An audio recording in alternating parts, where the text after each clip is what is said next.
अस्सलाम वालेकुम स्टूडेंट्स, मैं माजिद अली, आपका कंप्यूटर टीचर, आपका ग्राफिक डिज़ाइनिंग में कोरोड्रा X7 का टीचर। तो आज हम लोग कोरोड्रा X7 में नेक्स्ट टूल जो है हमारे पास डिस्टॉर्ट टूल है, इन्वेलप टूल है और एक्सट्रूड टूल है। इन तीनों के ऊपर करते हैं थोड़ी सी डिस्कशन, इनको समझते हैं इन टूल्स का हमें क्या क्या फ़ायदा हो सकता है जी। तो हम क्या करते हैं, अगर कोई बॉक्स ड्रॉ कर लेते हैं यहाँ पे, ये कोरोड्रा X4 में हमारे पास टूल अवेलेबल थे सेम वैसी। अगर आप इसको किसी शेप को थोड़ा सा स्ट्रेच कर खींचेंगे, मूव करवाएंगे तो एक नया यूनिक सा आपको कोई ना कोई डिज़ाइन बना के देता जाएगा, जैसे कि यूं करके हमारे पास बनता जा रहा है। सेम यही वीडियो में पहले भी रिकॉर्ड कर चुका हूँ, लेकिन अभी मैं आपको दोबारा क्लियर कर देता हूँ। इस पर क्लिक कर दिया मैंने।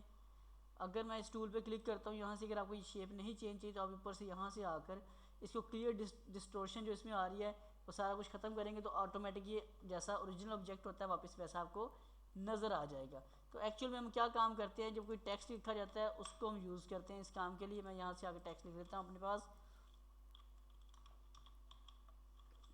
एक टेक्स्ट लिखा मैंने यहाँ पे स्पाइसी जी, उसका थोड़ा सा कर लिया साइज थोड़ा सा इंक्रीज़, कलर शलर जो आपको सही लगे वो कर लें, अपनी मर्ज़ी का जी आप लोग। उसके बाद आप इसका थोड़ा सा स्टाइल बदल सकते हैं। अगर मैं इसी डिस्टॉर्ट टूल से आके इसको अगर मैं थोड़ा सा मूव करता हूँ तो आप ये देखिए, जैसा कोई स्पाइसी नाम की चीज़, जैसे कोई मिर्च मसाले वाला ऐसा कुछ होता है तो आप ऐसा इफेक्ट यहाँ से बना सकते हैं। वैसा आपको ये फ़ॉन्ट स्टाइल में ऐसा स्टाइल मुश्किल से मिलेगा तो बहुत मुश्किल से नेट से तलाश करके ढूंढना पड़ेगा, लेकिन यहाँ पे आपको ये स्टाइल एक बाय डिफ़ॉल्ट मिल चुके हैं जिसका आप फ़ायदा उठा सकते हैं।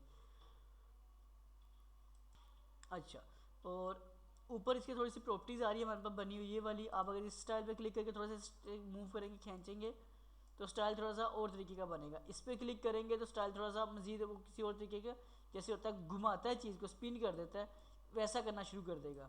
तो आपको जो इनमें से इफेक्ट मुनासिब लगे उसे चूज़ करना। मैं कंट्रोल Z करके नॉर्मल टेक्स्ट में लेके आए, उस दोबारा दिखा रहा हूँ आपको मैं करके। ये देखिए ये हुआ। इस पर क्लिक कंट्रोल Z करता हूँ पहले, इस वाले पे क्लिक किया, अब इसको मैं मूव करके दिखाता हूँ तो ये देखिए थोड़ा सा स्पिन हुआ, गोल घुमा हुआ आपको टेक्स्ट दिखा देगा ये वाला। तो आप इस पर क्लिक करके अपनी मर्जी के साथ इसको सेट कर लीजिएगा, तो ये आपके पास आ जाता है आपका डिस्टॉर्ट टूल, डिस्टोर्शन टूल उसके टेक्स्ट में जी।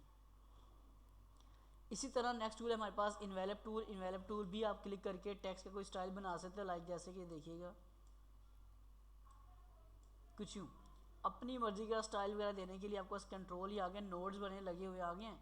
इन नोड्स के थ्रू आप जैसा, और ये कंट्रोलर के थ्रू जैसा मर्जी अपने ऑब्जेक्ट को, अपने टेक्स्ट को या शेप को भी हम ये काम कर सकते हैं, और इस पर भी काम किया जा सकता है। दोनों में से जैसे आपको मुनासिब लगता है अपनी मर्जी की शेप आप बना सकते हैं टेक्स्ट की, वो आप इसको यूज़ कर सकते हैं कुछ यूँ करके। देखिए जी, ये कंट्रोलर आ रहा है, जैसे मूव करता हूँ तो ये आपका टेक्स्ट इस तरह लिखा आ गया। और बड़ी बात ये है कि अभी तक ये आपका टेक्स्ट ही है, कोई शेप में चेंज नहीं हुआ।